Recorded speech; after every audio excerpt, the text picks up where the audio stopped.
Does it really matter if the murderer of the loved one is finally caught long years after the incident? If you ask the family of the victim, closure always means an awful lot.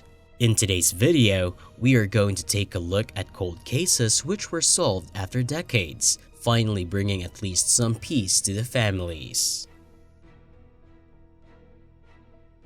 Number 3. Lori Nessen. Any detective will tell you that sometimes all it takes is one piece of information to solve a case. Reynoldsburg police got that tip on a cold case after 46 long years. On September 28, 1974, Lori Nessen disappeared. She had attended a high school football game and subsequently a house party, according to police. Nessen was last seen walking home just after midnight. Nessen's naked body was discovered in a ditch on Rose Hill Road, but her garments were strewn across several miles. Due to the limited technology available at the time, the case became cold. At the request of Nessen's family, the Reynoldsburg Division of Police reopened the investigation in August 2019. Officer Craig Bradford took on the case because his daughter was 15 at the time, the same age as Nessen. Officer Bradford claims that the more he looked at the files, the more he discovered contradictions. Pictures that, at the autopsy showed some cuts on her lip, things that would indicate foul play. The time of death on Nessen's autopsy also didn't match up with when the teen was last seen. Bradford presented his findings to the Franklin County coroner in 2020, who agreed to investigate the case. A few months later, the coroner's office amended Nessen's cause of death to undetermined homicidal violence. Then, in December, a local news channel broadcasted an update on Nessen's situation. After the program aired, someone contacted in with information that night. The caller was Karen Adams' cousin, and she said the news article of Lori's death was quite similar to her cousin's homicide. A similar case had happened 6 months after Nessen's death on March 9, 1975. Adams, then 17, was walking from her Whitehall home to a friend's house when she disappeared. The next day, her body was discovered in a ditch on Wengert Road near Blacklock. The similarities were too strong to ignore. The authorities contacted the Franklin County investigator who was in charge of the Adams case, which had been solved in 2011. The Franklin County Sheriff's Office Detective Chuck Clark told them that they believed the two guys who killed Adams also killed Nessen. "I've always suspected these two individuals were involved in something bigger than what they were caught for," Clark added. "They drink, drive about the city, go anywhere they pleased, and approach girls and young ladies who were alone." Robert Meyer was 70 years old when DNA evidence linked him and Charles Weber to Adams' murder in 2011. He was apprehended by authorities in Cincinnati. He was sentenced to 15 years to life in jail, but he died in prison just a few years later. Weber, on the other hand, was already deceased and cremated, but his son submitted a cheek swab that revealed his DNA, proving his involvement in Adams' murder. Meyer and Weber were identified as the men responsible for Nessen's death by the Ohio Bureau of Criminal Investigation. Nessen's family is understandably troubled by the fact that her sister's final moments were probably spent in terror at the hands of two men they will never meet. According to investigators, Meyer and Weber both had a criminal background that put them in the old Ohio penitentiary in the 1960s. Meyer was sentenced to 10 years in prison in 1963 for murdering a man with a hammer. Weber was jailed for robbery. Following the release, the two moved in together and lived in Whitehall in 1974. Both men were convicted 3 years later of rape and kidnapping at least 2 women in the Toledo region. According to the investigator, one thing is certain: they were serial murderers and rapists. They would lure victims inside the car, joyride with them, and then sexually assault and kill them. Of course, knowing what they did to Lori and Karen, and knowing that there were about 6 months between that and then they're up in Toledo a year later, they surely would have had plenty of opportunities to victimize other young girls. The police are actively seeking information regarding similar cases in that period. Nessen's family expressed hope that her cold case will provide hope to other families. "I sincerely hope that this opens the door for other families who are waiting for answers," said her sister. "No one should have to wait 4 to 6 years for anything." Number 2. Stephanie Isakson. The discovery of Stephanie Isakson's school books was the first clue that she had been murdered. They were discovered by her father while searching for her at a desert lot a half-mile from her home. His 14-year-old hadn't returned home from school on June 1, 1989. When Isakson called El Dorado High School, he discovered she had not been able to make it to the class that day. Stephanie had been bludgeoned in the brush near the residential area of Stewart Avenue and Lynn Lane, where a Las Vegas police dog found her at 11 p.m. She had been sexually assaulted and strangled to death. Isakson went home after the coroner had departed the parking lot and dialed the local radio station, and he told them to play her favorite song, Wind Beneath My Wings by Bette Midler. The case would remain unsolved for the next 32 years. The case only heated up again in 2020 when local entrepreneur and philanthropist Justin Wu donated $5,000 to the Texas-based Othram Lab. Wu requested that the lab process a cold case from the Metropolitan Police Department to serve the community. The department then began debating which case should be chosen for the test. Dan Long, a cold case investigator, said his associate Terry Miller was the one who dug up Stephanie's file first. Miller built a friendship with her family over 3 years and gave updates every 6 months. At first, the lab was unable to match the DNA found in Stephanie's clothes. Nonetheless, Miller pressed on.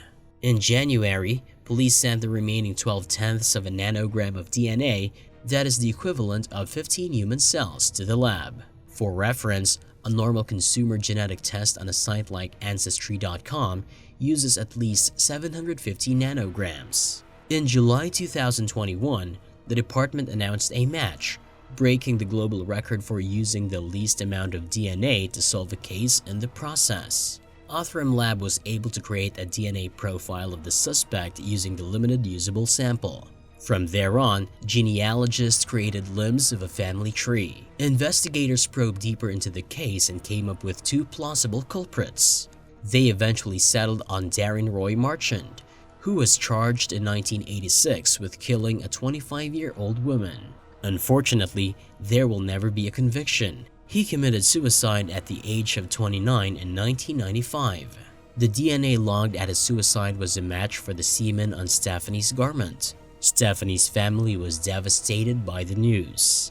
During a recent phone conversation from his home in South Dakota, her father stated, "That son of a bitch got me twice. The first time he killed my daughter, and the second time I didn't get the chance to see him in the eyes." Marchand's biography has become hazy over time, and his family has declined to comment. However, some facts have been preserved. When he was 20 years old, he was charged with strangling 25-year-old Nanette Vandenberg in March 1986. Vandenberg was discovered naked in her East Tropicana Avenue apartment's bathtub, and Marchand's fingerprints were discovered near the body. According to his arrest report, Marchand was with Vandenberg at the now-defunct Nevada Place Casino when she was killed. He confessed to detectives that he had left her there and gone to bed. After 2 days of testimony, the lawsuit was dismissed. The fingerprint evidence was deemed insufficient to proceed by the Department of Peace. Since then, police have linked the DNA found in that case to that found in Isakson's case, and it was a match. According to Clark County District Court documents, Marchand was also awaiting punishment for open and gross lewdness when Stephanie died on July 1, 1989. He was charged with 5 counts of open and gross lewdness in January 1989, one for each of the ladies he was accused of publicly exposing himself to. Marchand pleaded guilty to one offense in April, and the others were dropped. He was sentenced to a maximum of 1 year of probation on August 29, and 9 months later, he was released from probation.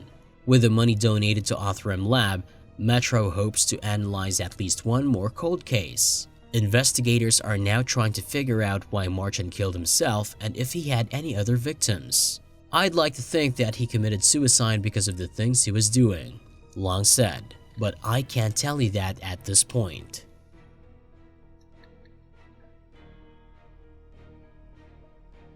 Number 1. Julie Ann Hansen. Julie Ann Hansen was 15 years old when she disappeared on July 7, 1972 in Naperville, Illinois. She sang in the school chorus, was a member of the school band, and taught Sunday school. She took her brother's bicycle one summer evening after school to bike to a baseball game. She was never going to come back. Julie was reported missing to the police after she failed to return home.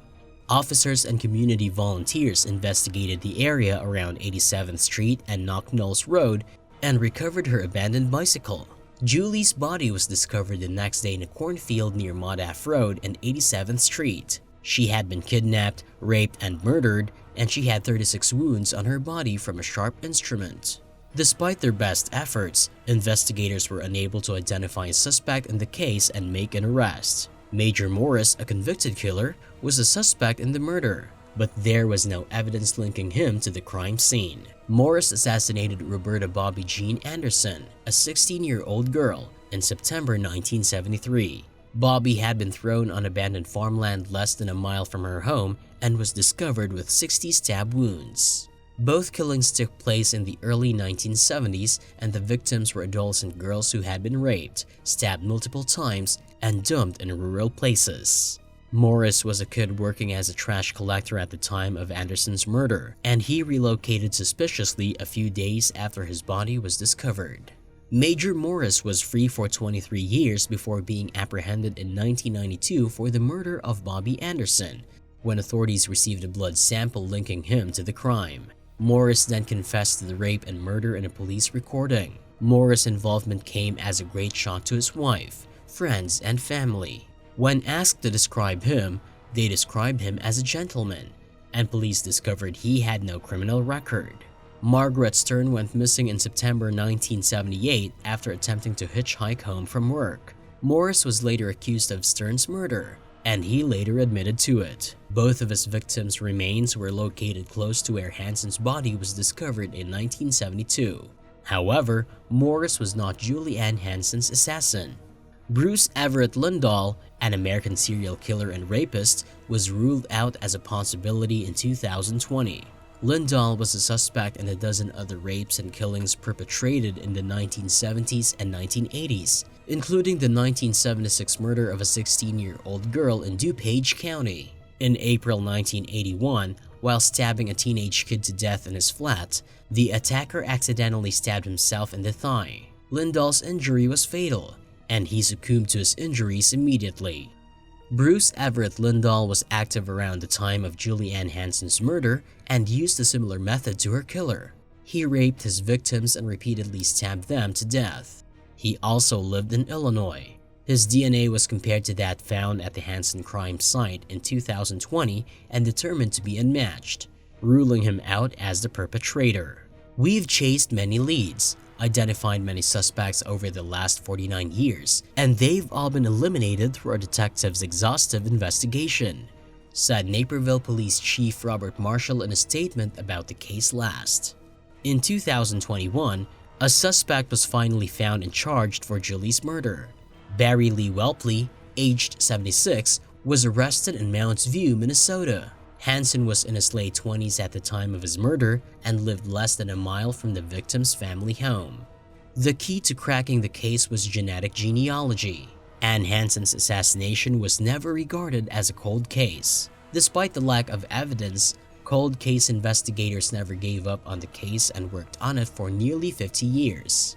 With the advancement of DNA technology, investigators were able to get closer and closer to the criminal. A small amount of DNA left behind at the crime site was used to create a genetic profile of the killer. The profile was then entered into commercial genetic genealogy databases, where a DNA sample from one of Welpley's relatives had been uploaded. Detectives then put out a family tree that led them to Barry Lee Welpley. Julie Hansen's family said in a statement, "As you might assume, it has been a long journey for our family. We are forever grateful for all those who have worked on this case throughout the many years." Welpley was arrested for Hansen's murder and held in Ramsey County Jail on a $10 million bond. He has been extradited to Illinois where he will stand trial for his crimes. Progress in DNA technology is going on at an amazing speed. With such great development, we can expect hundreds of other serial killers to be caught and finally brought to justice for their crimes. Here's to hoping that the victims' families finally find peace and closure and the victims' souls rest in eternal peace and glory. This brings today's video to an end. We hope you found it informative. We will see you in our next video. Don't forget to subscribe to our channel and press the bell icon to receive the latest updates from us. Take care of yourself and those around you. So long!